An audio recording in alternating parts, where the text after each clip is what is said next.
Well, good evening and welcome to our Sunday with Survivor program with child Holocaust survivor Eva Kessner. My name is Thorin Tritter. I am the Museum and Programming Director at the Holocaust Memorial and Tolerance Center of Nassau County, which is located in Glen Cove, New York.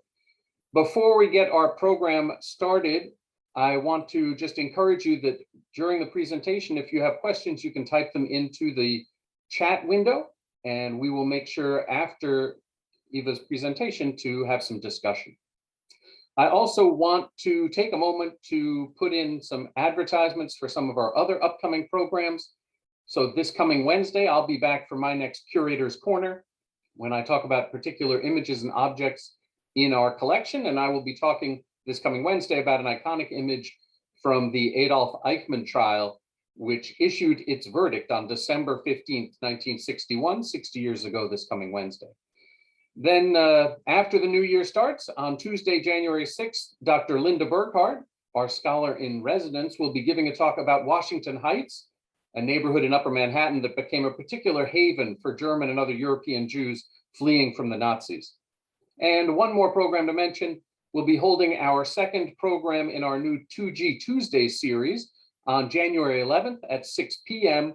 when 2G Debbie Cohn will talk about her mother, Ilse Loeb, who grew up in Vienna, but in the wake of Kristallnacht at the age of 13, was sent to the Netherlands for safety.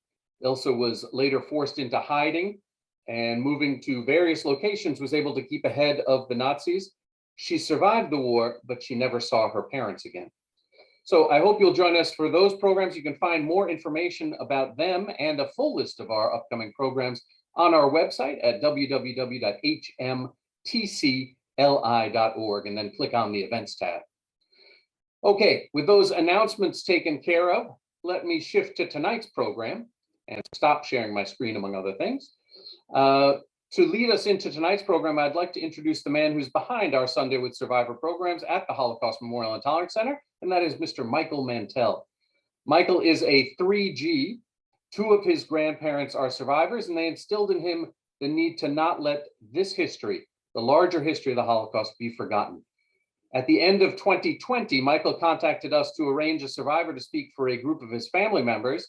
And after the program ended, we had further discussions with him, and we agreed that this wasn't something that should be limited to just a single family, and we should open it up to the public. And our Sunday with Survivor series was started. I'm grateful for Michael's continuing support and the interest from both him and his whole family, and turn it over to him to introduce our speaker. Michael. Thank you so much, Thorin.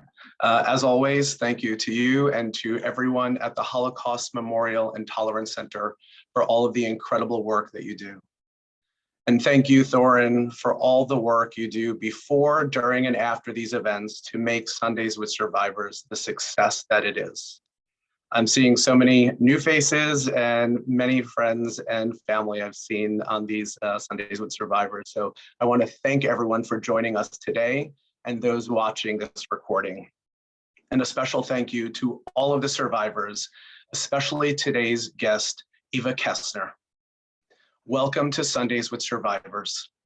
Sundays with Survivors is an online platform that gives Holocaust survivors the opportunity to share their testimonies with people all over the world.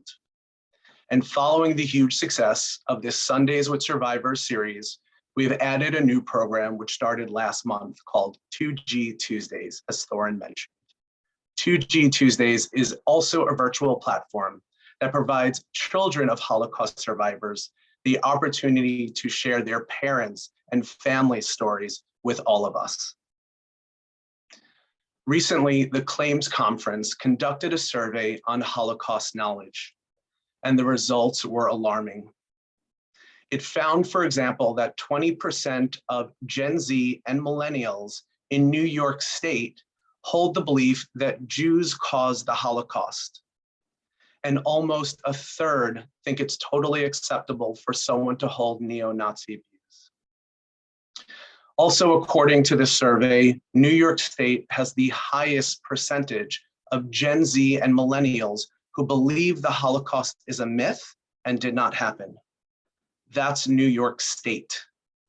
one of only 18 states in the US that mandates some form of Holocaust education.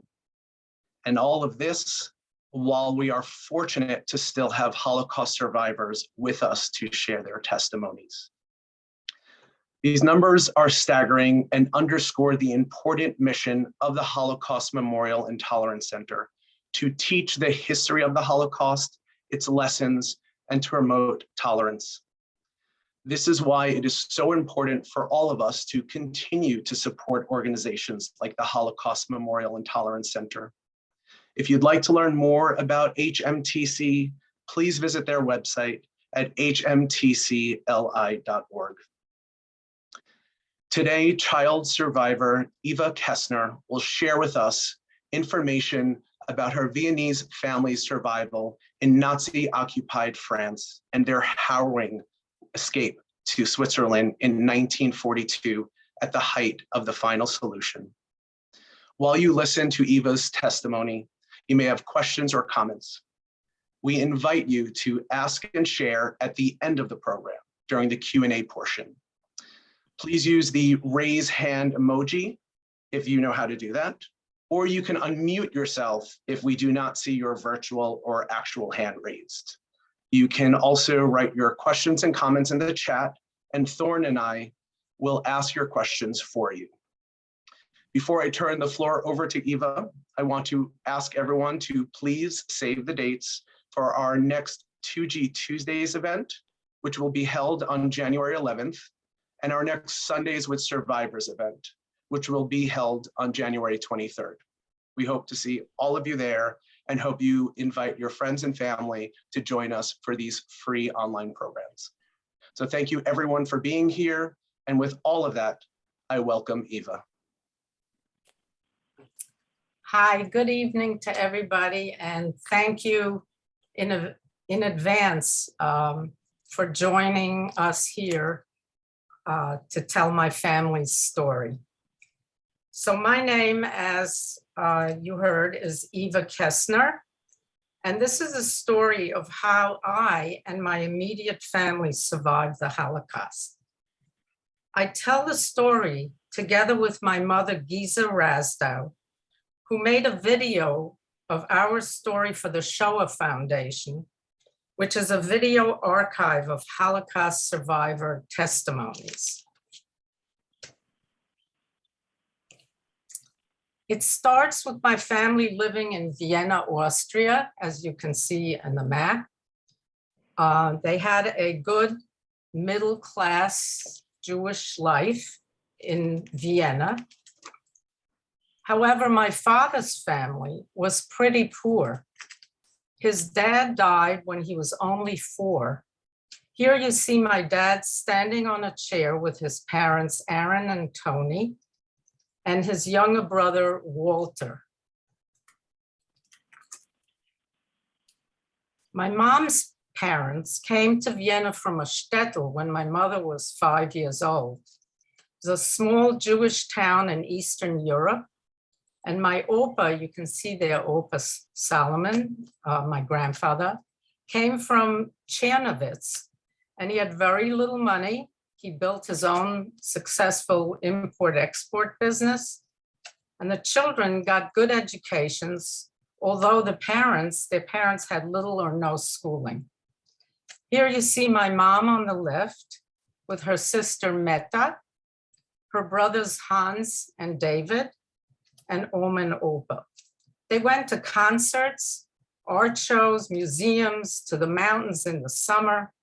There was anti-Semitism, a hatred of Jews, but it didn't really interfere that much with their lives.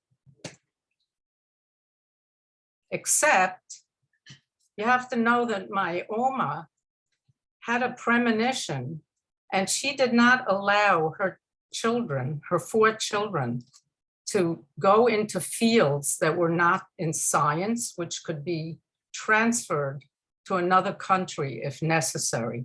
My Uncle Hans wanted to be a lawyer and she wouldn't let him. And so he became a chemist.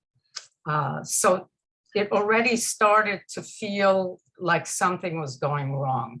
World War I changed everything. Anti-Semitism increased, and even the teachers were insulting Jews in class. At Vienna University, my dad was told, you better work a lot harder because it was going to be much more difficult for Jews to pass. Despite that, my parents were both successful in college. This is a picture of my dad's college ID. Both of my parents graduated with PhDs in physics from Vienna University, but they actually couldn't get jobs in Austria because they were Jews. So they got married and they moved to Paris, where they had better employment opportunities. My sister Hannah was born in October of 1936, and France was still a safe place, and the rest of the family was still safe in Vienna. Meanwhile, in Germany, Hitler, who had become chancellor in 1933, was passing laws to persecute Jews, restricting all aspects of their lives, where they could work, go to school, who they could be friends with, and segregating them from the rest of the public. And here's a beautiful picture of my mom and dad's wedding. My family's safe life changed in 1938. Hitler took over Austria and he annexed it. It was called the Anschluss, making it part of Germany. And you can see on the little map there how Austria became Germany. And you see Hitler marching into Vienna to the great cheers of the crowds lining the streets. Most of Austria welcomed Hitler and the Nazis. Overnight, life changed for Jews in Austria, where my mother's whole family still was living. Nazis started to humiliate the Jews, as these pictures show you. The family was terrified. And this is a video of my mother describing what it was like. And came 1938, March 1938, and that was when everything collapsed for our family. That was the Anschluss, when Hitler marched into Austria. And I mean, that was like somebody hit you on the head. All of a sudden, everything that you felt so safe about just disappeared. And came. Jews no longer had any rights, citizenship, or protection. The Nazis arrested my grandfather. My Oma frantically went around trying to collect money from relatives to bribe his way out of prison. She had to pay the Nazis and promise that he would leave Austria, he would emigrate for them to let him go. So my mother talks about that as well.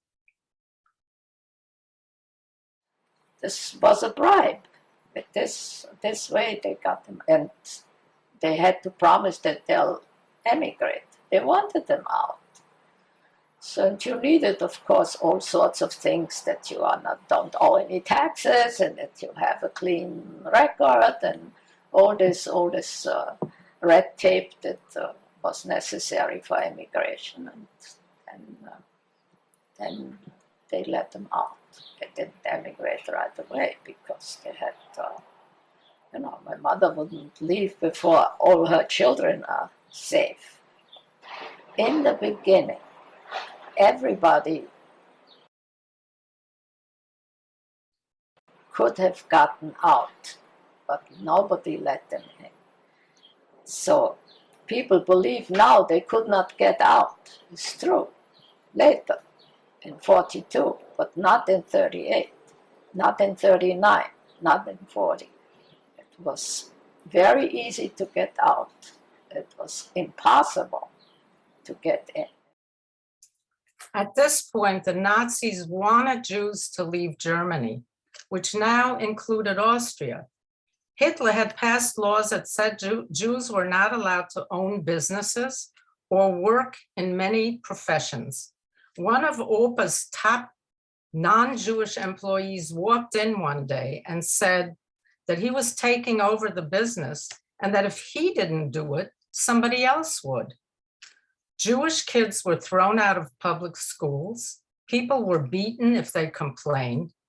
And Mom's family, my mother's family, knew that they had to get out.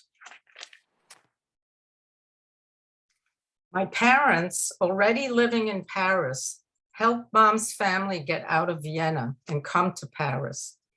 They had to leave everything behind. They all gathered in Paris, hoping it would be safer there.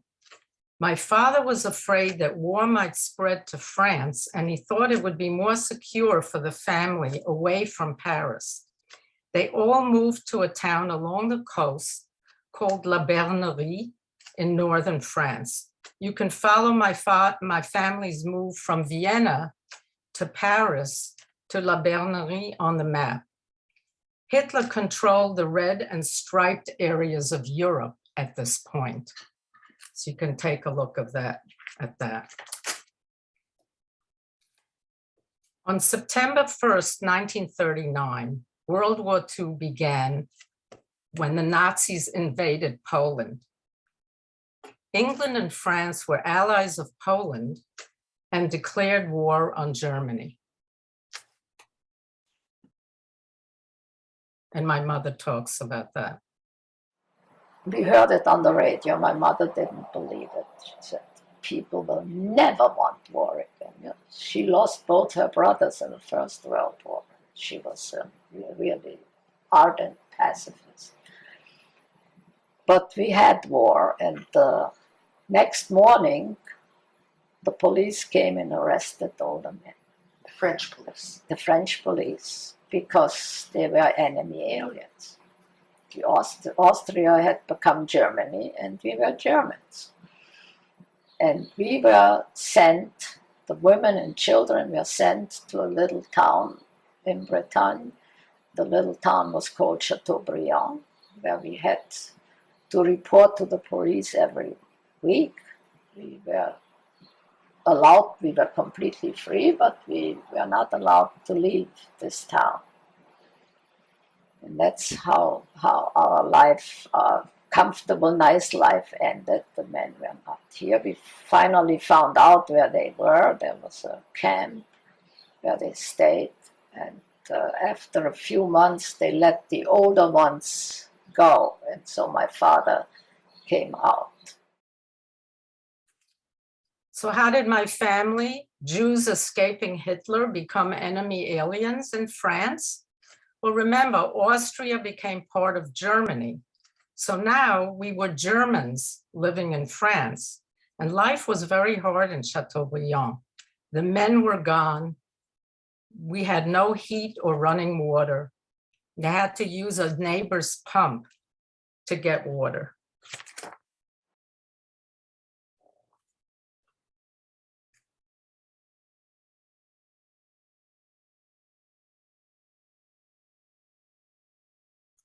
In the meantime, I had my second baby in November 39. Eva was born. She was, of course, French, since she was born in France. And that gave us certain advantages, because when you had what they called in attache française, it means you had a close relative who is French, and that was my daughter. So I had certain protection. So you can see my birth certificate here. Eve Catherine was not the greatest time or place to be born, but my birth in France gave me French citizenship, and this gave my family some privileges. They let my dad out for a visit, and my mother was permitted to go to Paris. She went there to find wartime jobs for my dad and for my Uncle Hans. With proof of this work, they were let out of these detention camps where they had been interned. And the men moved to Paris and worked there, while the women and children had to stay in Chateaubriand, but not for long. In the spring of 1940, the Nazis invaded France.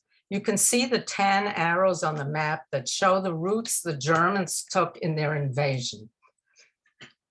They marched through Belgium and Luxembourg.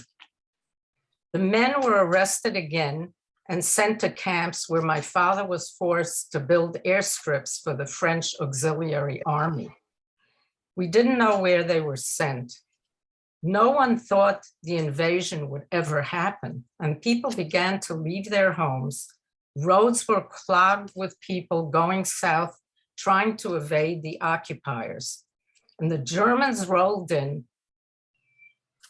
and bombed their way into northern France.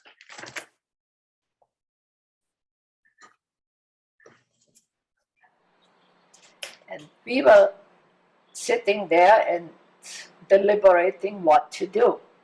Should we hire somebody with a carriage? Or then when we saw what's happening, people with crying babies, not being able to change them, no water. I mean, it was really terrible. I said, are we willing to go through this? We just stay. What can happen? 3 women and 3 little girls. So we stayed. We stayed, and what will happen will happen. And we heard, in the evening, we heard airplanes. And then they circled the town. And we were told later that if they would have been shot at, they would have bombed the town. But since nothing happened, they declared the town open, and they didn't do anything, and they just marched. The tanks rolled in. All night we heard the tanks rolling. And that was it. We were occupied by the Germans. So there we were hiding in Chateaubriand, trying to make ourselves invisible. A large Nazi flag hung from the town hall. Soldiers were everywhere. One even came to the door and wanted to use our place to house soldiers. But my mom talked him out of it because she said she had a baby, which was me, that cried all night. So they left us alone for now. And they didn't know who we were and that we were Jews. France surrendered to the Nazis and was divided into occupied and unoccupied zones. Northern and Western France were occupied by the German army. Southern France remained, quote unquote, unoccupied and governed by a French collaborative government, the Vichy government. You can see the white line on the map that separates the 2 areas on the map. We were in Chateaubriand in the occupied zone. So we were sitting there deliberating what to do, because we were running out of money. And we were terribly, terribly scared about our men. We didn't know, absolutely had no news. We didn't know whatever happened to them. And one morning, my little girl, Hannah, 3 years old, woke up screaming, crying. I said, what's the matter? Why are you crying? I said, I cry because I don't have a daddy anymore. That hit me. I thought, my God, this child, maybe she feels something, You cannot really describe your feelings and your mood that you were in, the uncertainty. So we decided, in any case, we cannot stay here. We have to do something.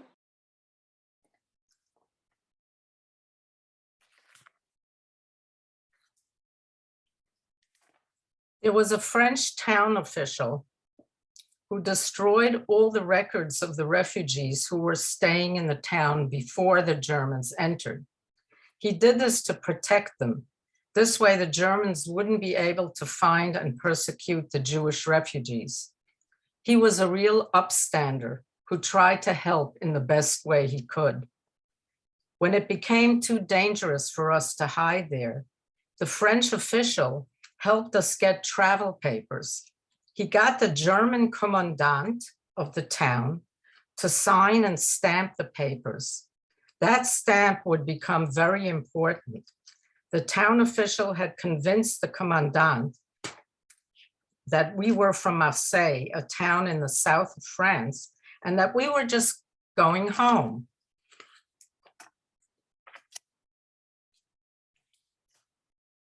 We decided to leave and to try to get across into the unoccupied France. We were told not even to try because the Germans were not letting anyone out of the occupied France territories. My mother decided that we had to get out of there before the Nazis found us. So we boarded a train, and you can see where we were on the map, up in Chateaubriand, in the pink area in occupied France, and the green line shows the train route. We left and traveled south. Our destination was Marseille, at the end of the green line in Free France. And my mother will tell you about what happened when we stopped in Langon. It's the red dot on the map, the stop between occupied and Free France. We arrived to the borderline. The town was called Langon, and in Langon the train stopped. And the conductor went through the train and said, everybody out, the train nobody can go any further. And everybody got off, except us. We decided we just stay and wait what they'll say. We asked the conductor, does the train go to Marseille? He said, yes, it'll continue. Okay, so we were sitting there, and when the train was all empty, 2 German soldiers appeared. One walked through the train, and the other one walked outside. It was warm, windows were open. So he walked through the train and looked into every compartment. The European trains have compartments.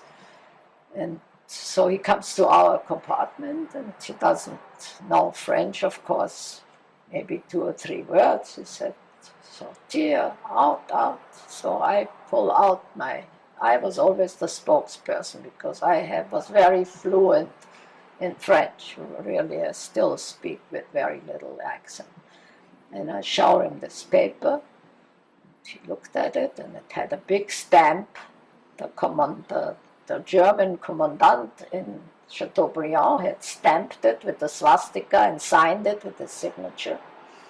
And he looked at this paper and sees the stamp. I said, the commandant, vous voyez, commandant. So he shows it to the other guy outside, and the other guy also doesn't know French too much. And he looks at it, and I said to him, this is a permission spéciale. I told him this is a special, I knew the word special he will understand. It's a special permission.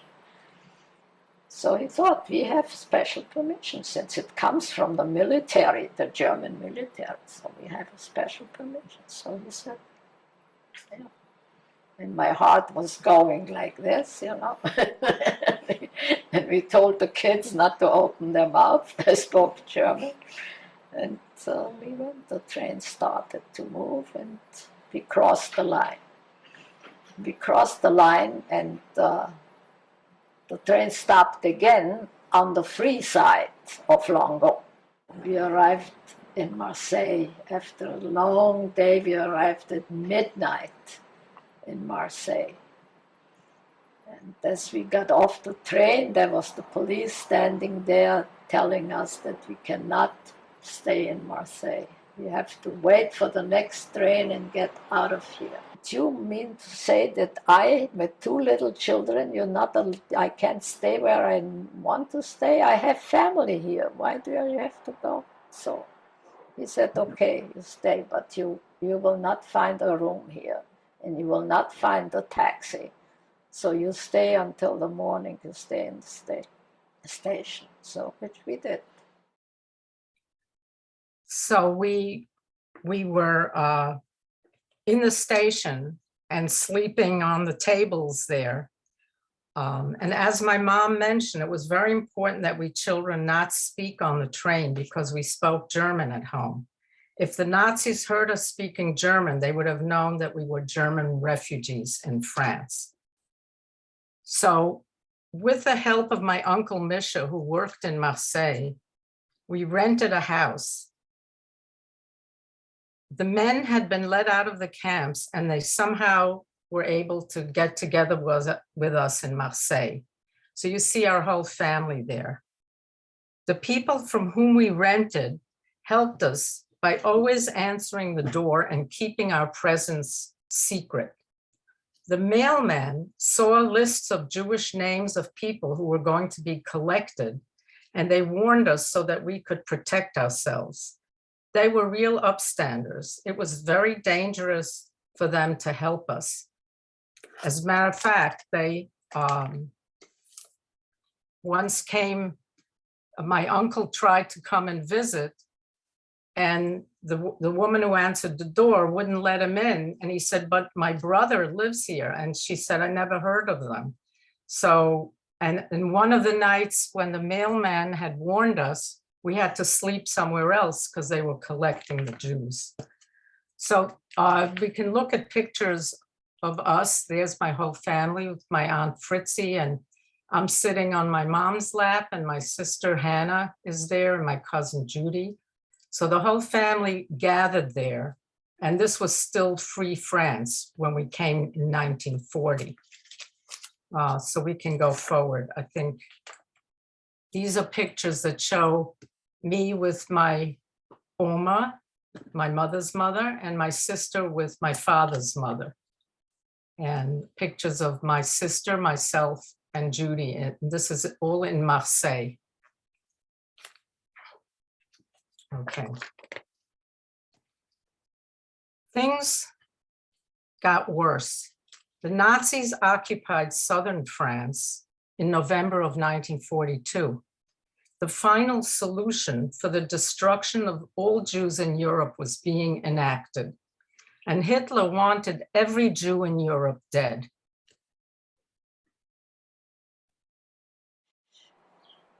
But we were very scared, and every once in a while somebody disappeared. What the police did, they closed up a street and they checked we had the identification papers. They checked your papers. You're a Jew, they took you just off the street. There was a camp in Marseille that I forgot the name of, but that was a detention center where they collected people from the streets and then sent them, so to speak, to work in Germany. And we did not know of the death camps. We had no idea. Nobody knew, except my husband, who also started to work for Ort. Ort, where my father worked, was a Jewish training and educational organization, and he taught electronics. This photo was taken in Marseille with one of his classes. It was through his work at Ort that he learned about the death camps. This was a secret he kept to himself to keep the family from panicking, but he insisted that we have to get out of France.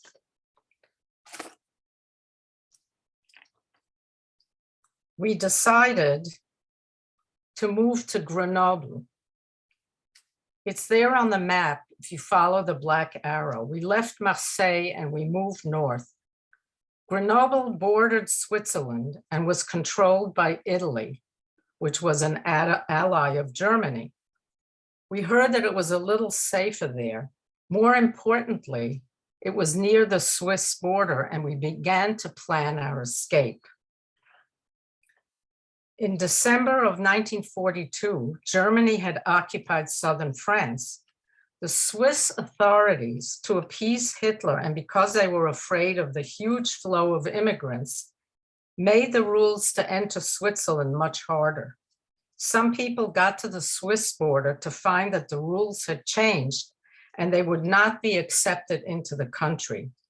Some people were sent back to France. We had to break up into smaller groups.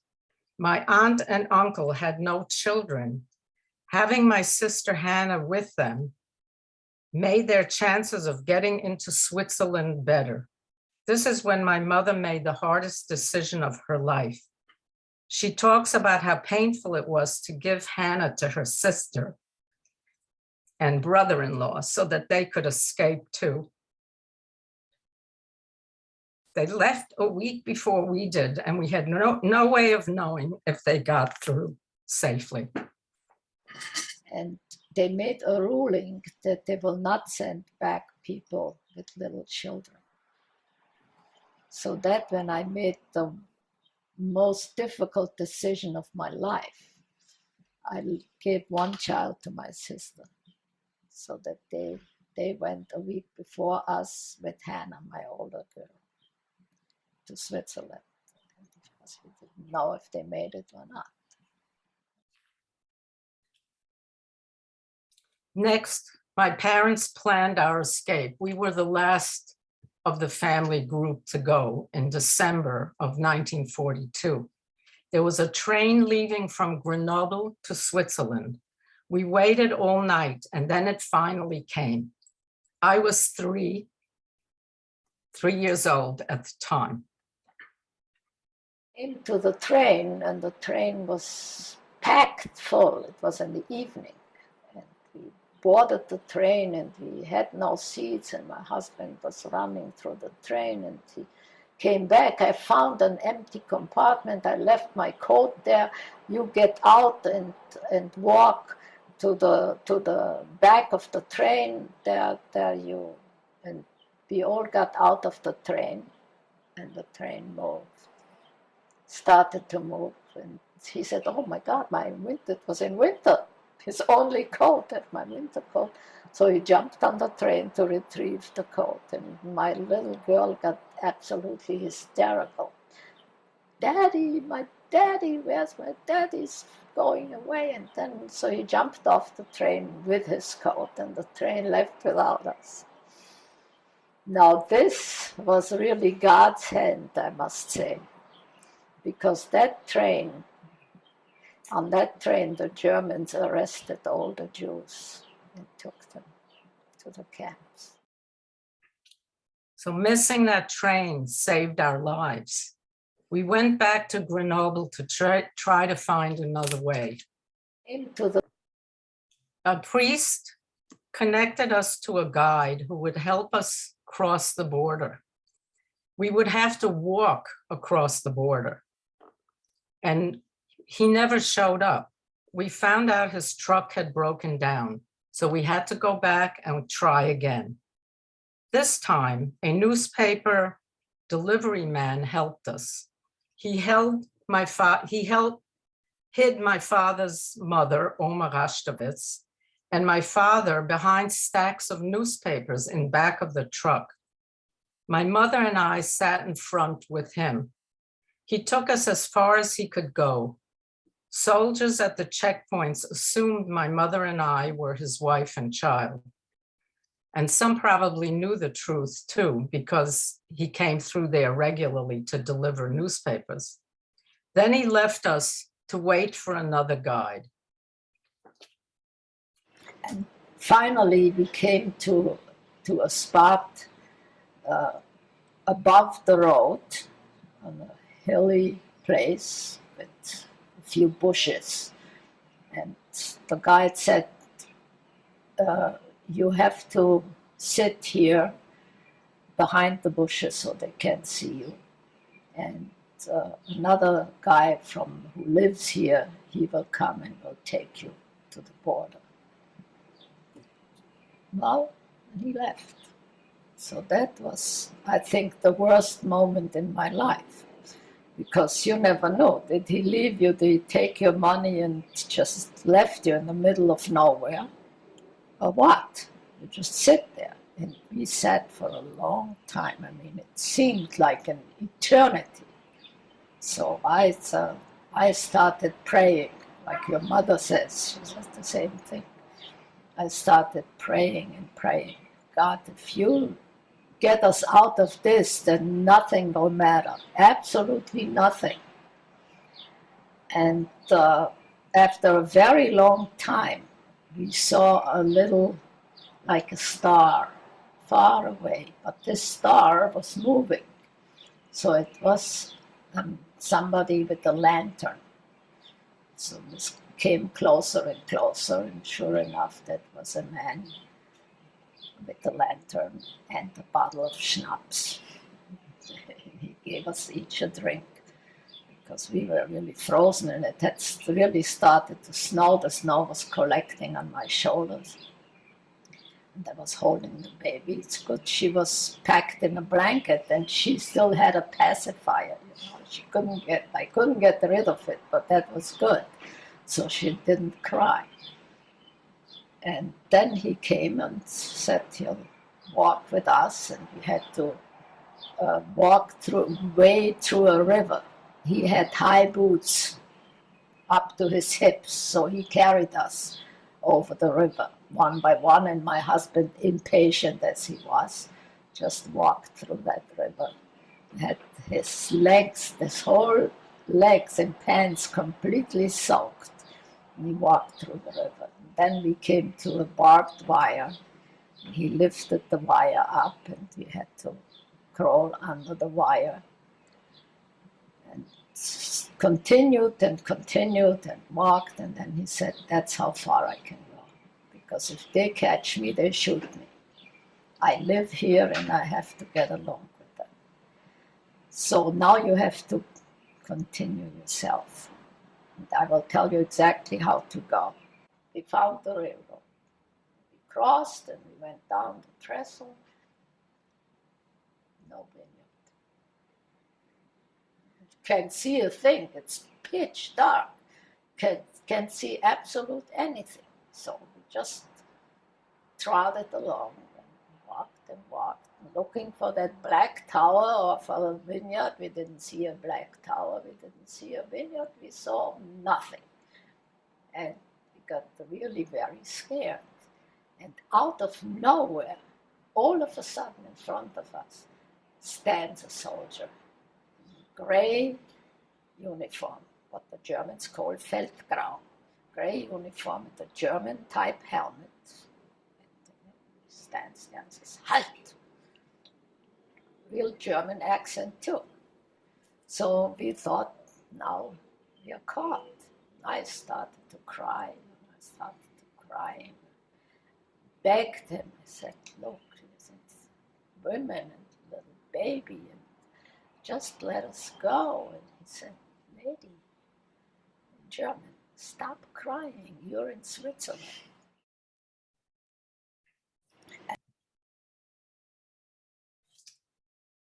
So Swiss records show our border crossing and that we were staatenlos.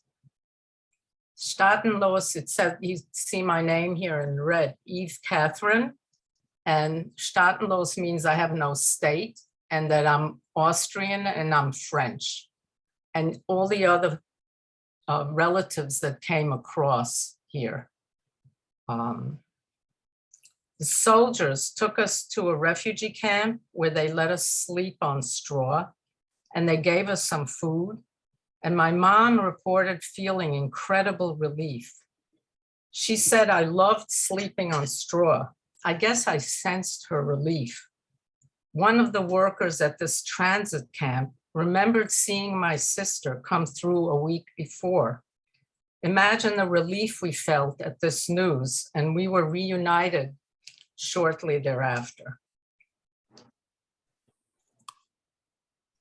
The Swiss didn't want refugees taking jobs away from their own people or flooding into their towns and cities with no place to live.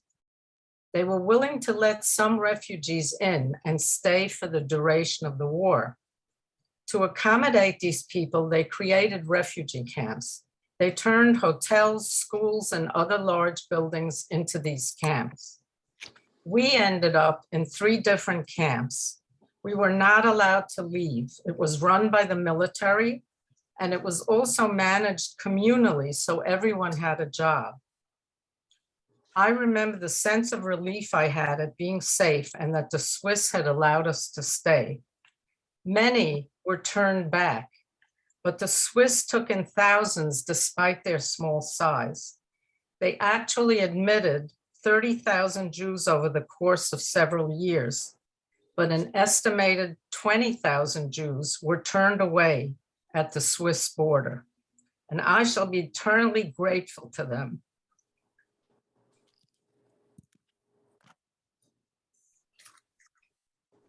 They treated us well. We had one room per family. Sorry. No heat, but sufficient food. My dad became one of the leaders in the camp.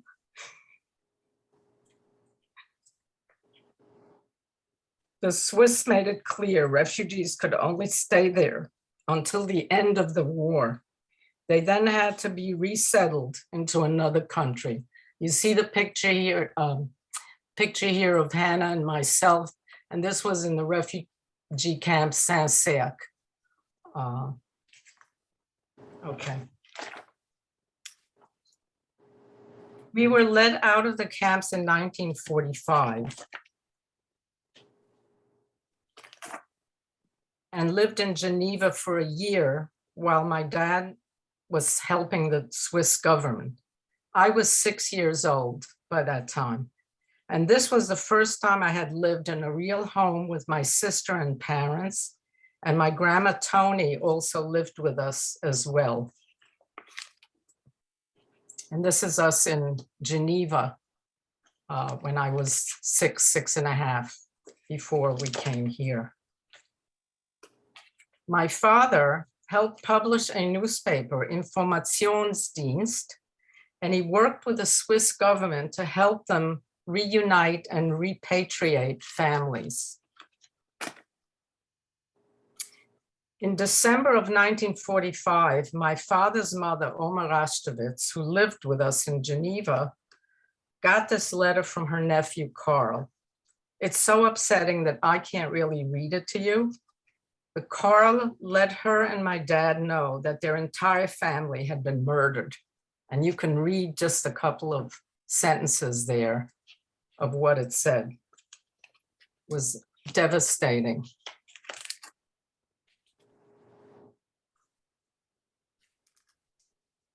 Okay. In July of 1946, the war was over and we were finally able to get papers to emigrate to the United States.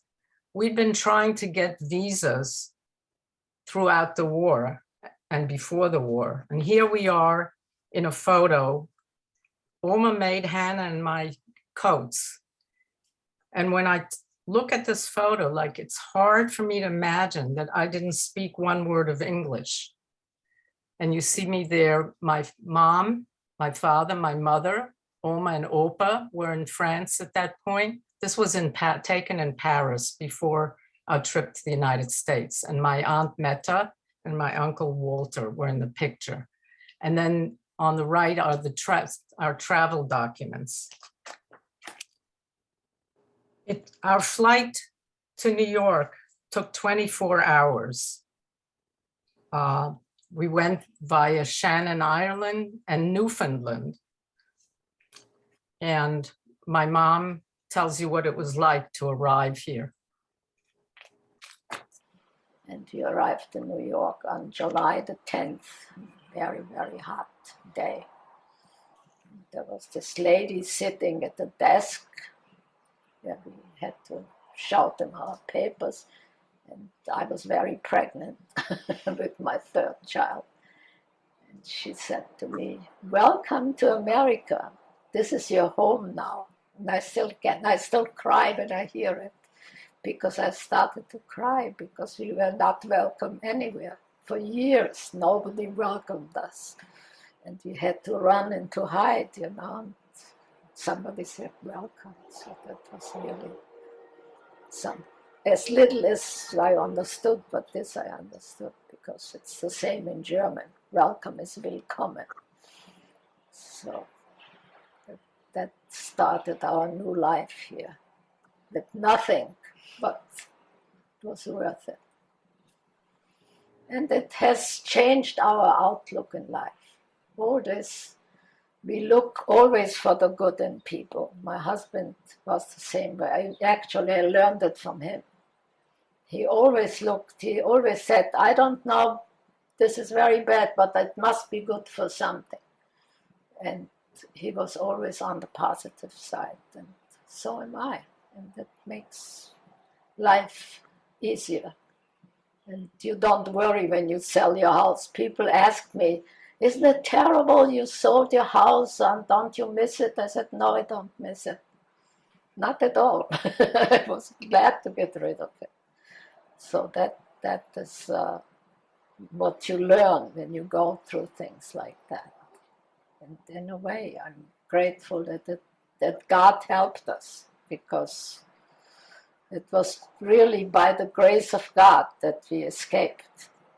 There were 100 moments where it could have gone the other way.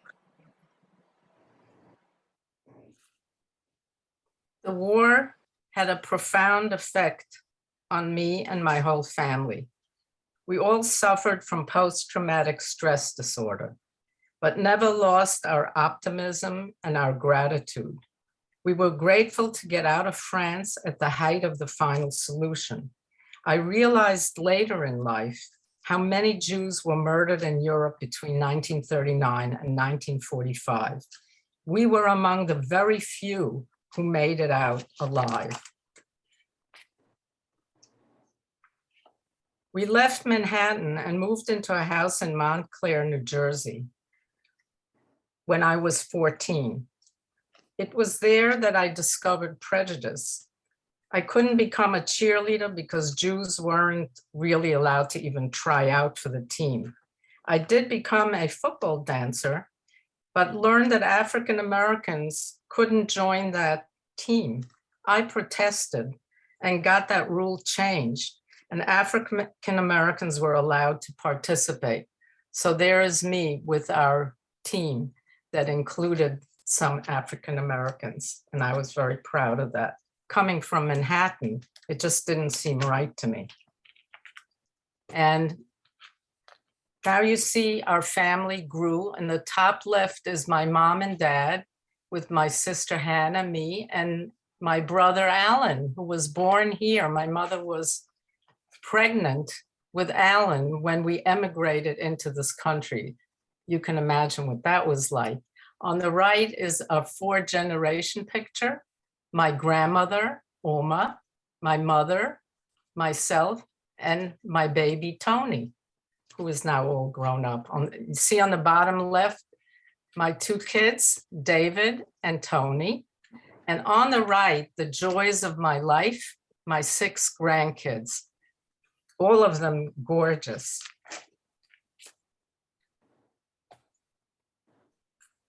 And there's family pictures as well.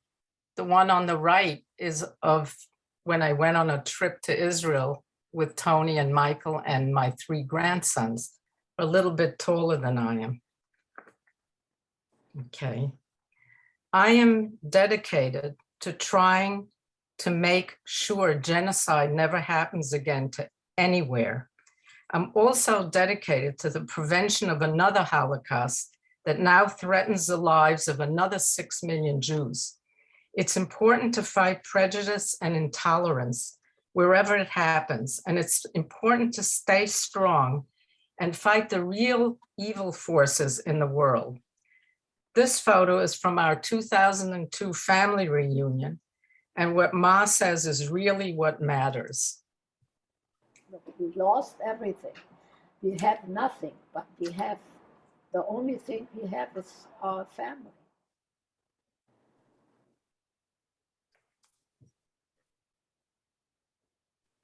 We lost. That's it.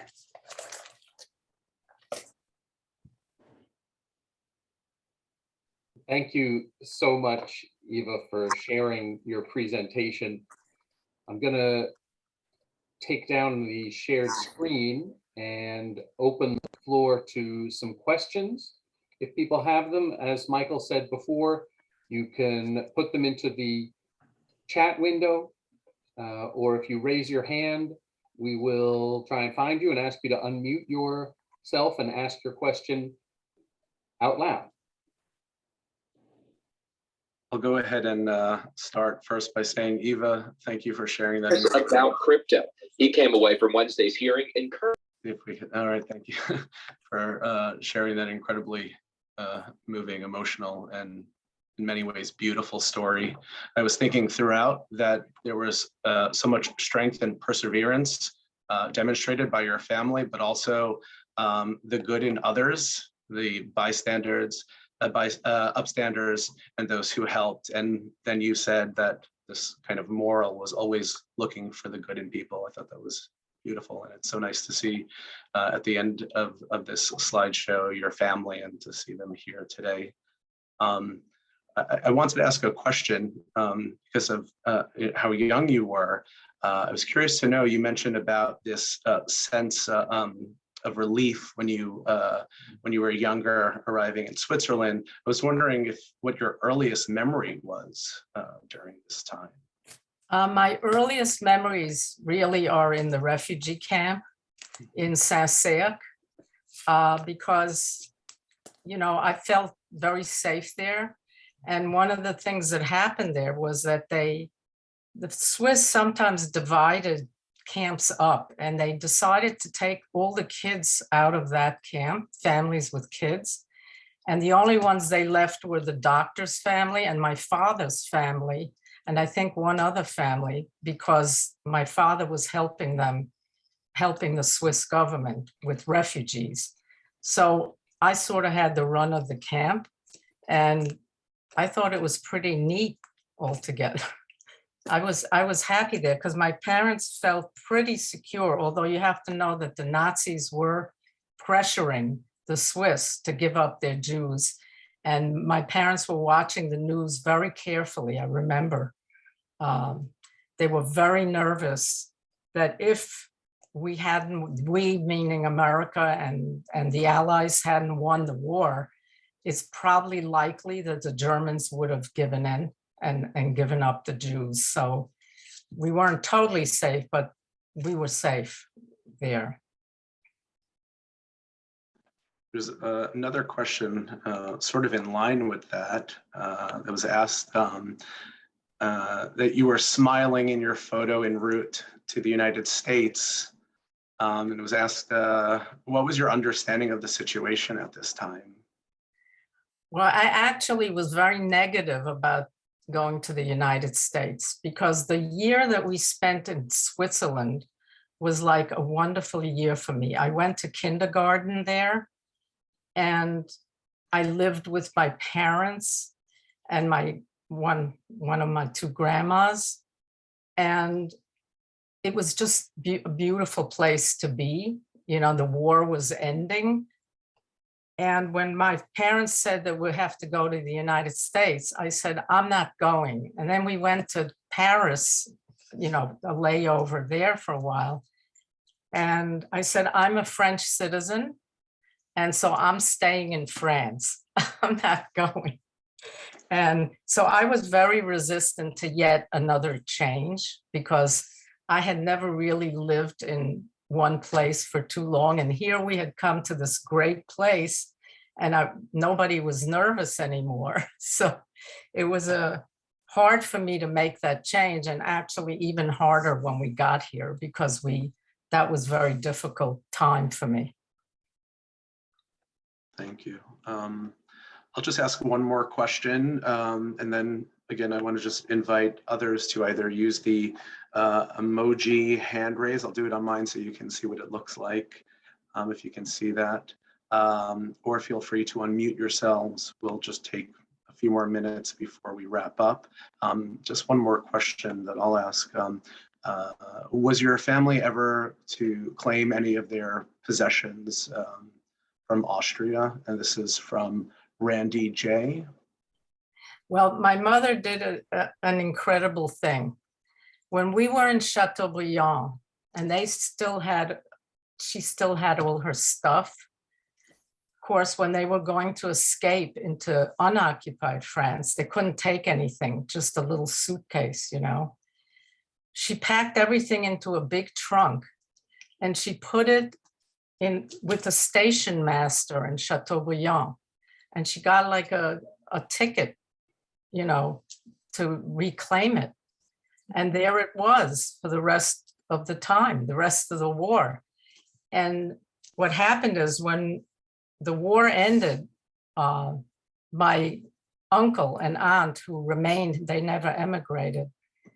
My uncle went and claimed the trunk.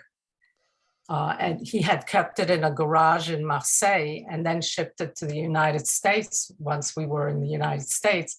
So she was able to save a lot of stuff that she brought. And the most wonderful thing about it is that they had all these pictures, the pictures that you're seeing, which unfortunately most survivors don't have pictures like that of life in Vienna. And, you know, we have hundreds of pictures, which my son David has put up 2 websites with all kinds of pictures and documents and everything from the wartime, because we got away and were able to claim this trunk.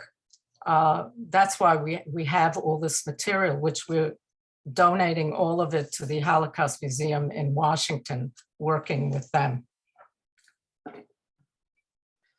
Eva, I had a couple of other questions I just wanted to mention. One was, I'm wondering about when your mother started sharing details with you about her experience and your experience as a young child. Was that something, you know, did she talk about the Holocaust pretty openly during the course of your childhood, or was that something that got passed over? Well, what happened is that because our immediate family all got across and escaped into Switzerland, when we came to the United States, my aunt and uncle that, you know, we had been living together with during the war, lived in the same apartment building. We gathered for evenings. Dinner lasted for hours. They came down from their apartment for dessert, and they talked about the war incessantly my entire childhood. That's why, like, when you ask me, what do I remember? I'm not even sure what I remember, because they talked about it so much that they were able to, unlike some other survivors, I think, because they got out. You know, had they not, I mean, there was such euphoria at not only getting out, but getting into this country. My father loved this country. He was 150% American. So I knew all of these stories repeatedly throughout my childhood.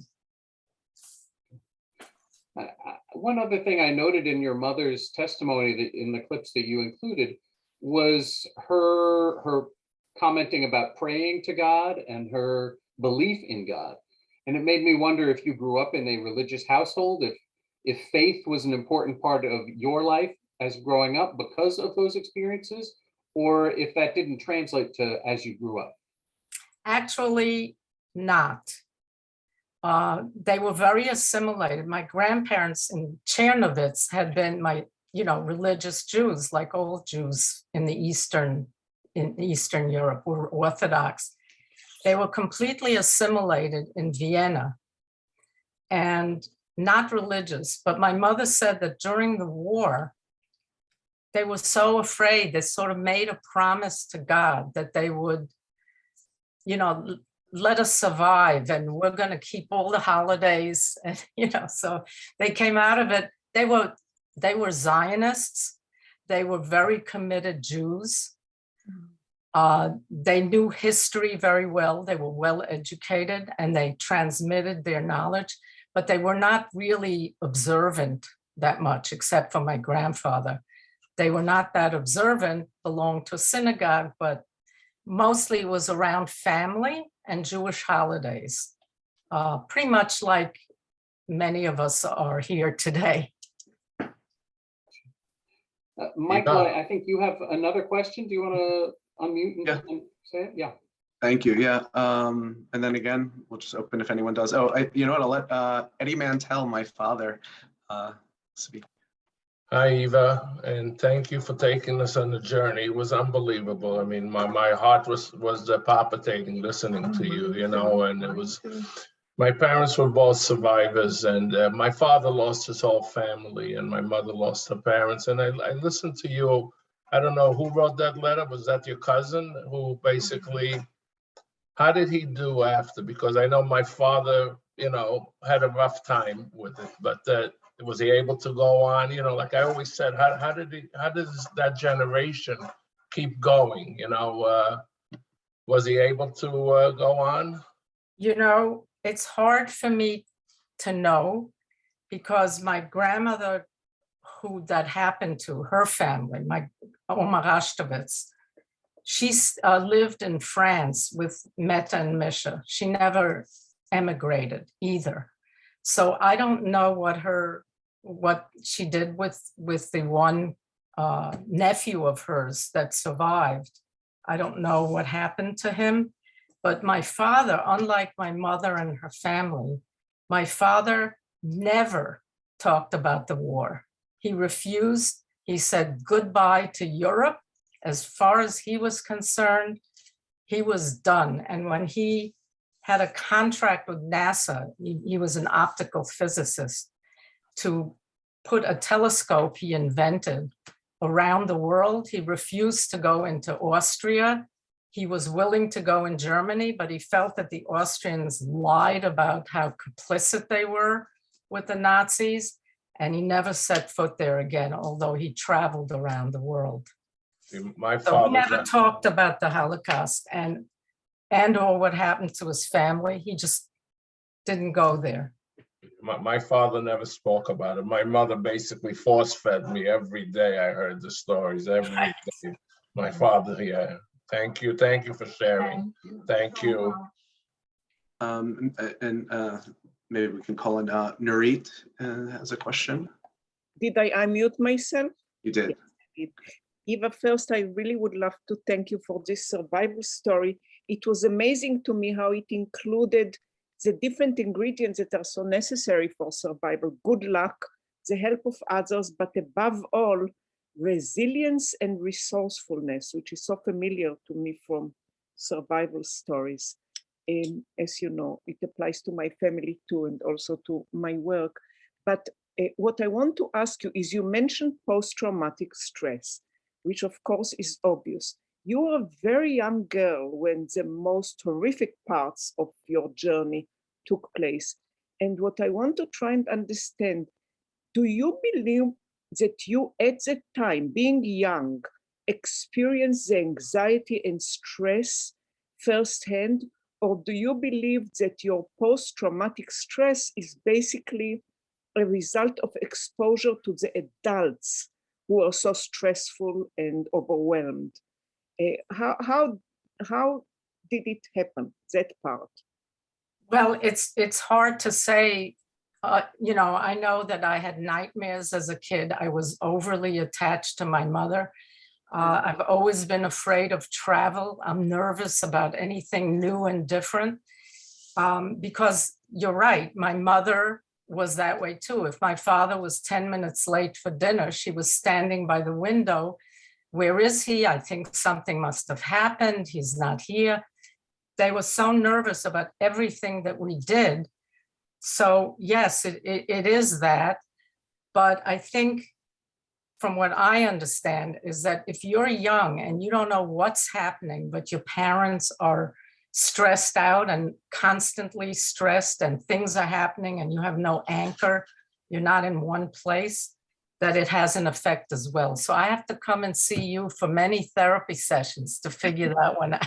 No, it's very interesting because studies of babies during the war, babies that were orphans, etc., as you probably know, found out that the babies became depressed. They somehow, in ways that are not totally clear, somehow absorbed it, even if nothing was told, nothing was said.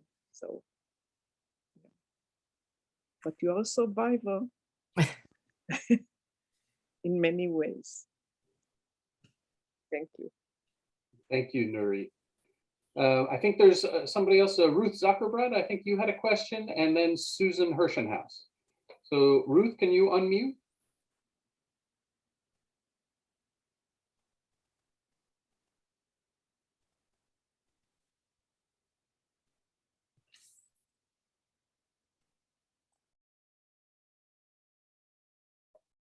Now, can you hear me? Yep. Okay.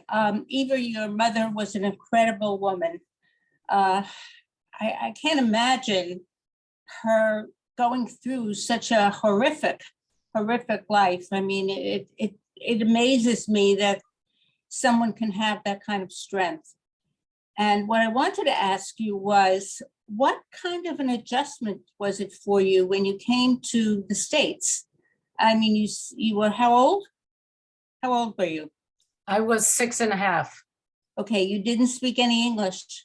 No, No. So how was that adjustment? You went to school and you learned English quickly? it Was it was, difficult? it was a terrible adjustment because, I mean, none of us spoke any English. It wasn't just the language, but because there was a housing shortage, we ended up living on the edge of Harlem. And I went to school. I was the only white child in my class in a school in Harlem. And it was a very tough neighborhood. And so that was very difficult. I didn't want to go to school. My mother let me play hooky a lot. I didn't learn very much. And so it wasn't like a positive experience being here. Having come from Geneva, I was not happy, and I just had a very hard time with it. Yeah. Well, thank you so much for sharing this amazing story. And your mother was an incredible woman. I see the apple doesn't fall far from the tree. Okay. Susan Hirschenhaus, did you have a question? Do you want to unmute? Yeah. So, Eva, my family also came from Vienna, so I was very interested in your family's experience. And again, I am overwhelmed with compliments for your mother's strength with young children to be able. It sounded like she was the leader. And, to be able to make these decisions and to go through all of the different steps that she went through to save her family, to me is amazing and heart-rending. And I also just want to say that there are commonalities. Something you said just really, really rang a bell for me. That was always that my parents were my mother in particular hated change, and she hated, new things. She always just wanted to keep everything as it was. And when my father was late coming home from work on the subway, she would sit by the window and say he was accosted on the subway, he's lying somewhere, someone murdered him.